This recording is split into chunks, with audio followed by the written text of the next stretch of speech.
Il calcio è un gioco che diventa tremendamente serio quando in palio non ci sono solo i 3 punti, ma la solidarietà e la lealtà sportiva. La domenica che ci siamo lasciati alle spalle è stata contraddistinta da gesti di fair play e momenti di grande umanità. Un mosaico di emozioni che, messe insieme, hanno formato una splendida immagine in cui ci possiamo e dobbiamo riconoscere tutti.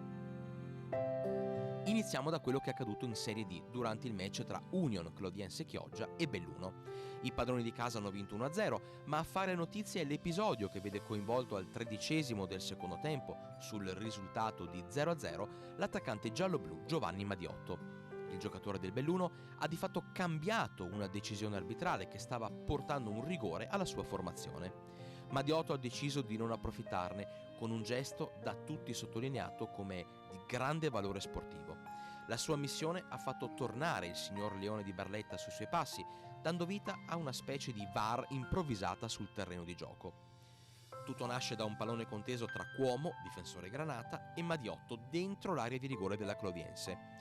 L'arbitro indica il dischetto, ha visto un fallo di mano, è convinto sia stato il difensore granata a toccare il pallone e assegna un rigore per il Belluno. L'onesta risposta di Madiotto inverte la decisione arbitrale. Niente rigore, la palla l'ho toccata io, ammette l'attaccante. E alla fine arriva il gol decisivo, proprio di Cuomo, che consegna la vittoria all'Union Clodiense. Ma per il Belluno non è una beffa, perché la squadra gialloblu esce davvero a testa altissima.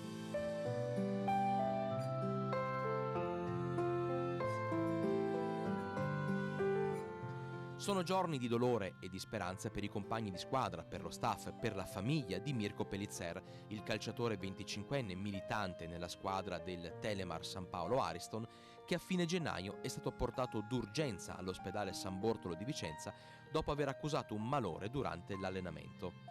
Il movimento dilettantistico vicentino e la federazione si sono attivati in un'iniziativa proposta dalla Junior Monticello per dimostrare la vicinanza di tutti al ragazzo e alla società, scendendo in campo con un piccolo segno sul volto, una V di colore verde. Verde come la speranza che Mirko possa risvegliarsi presto.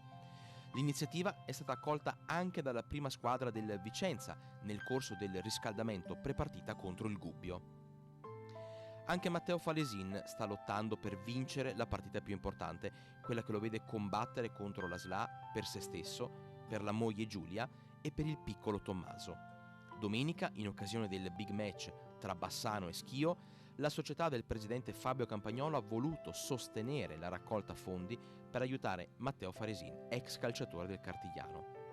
Questa è la bellezza del calcio. A volte ti fa ridere, a volte piangere, a volte ti insegna una lezione di vita.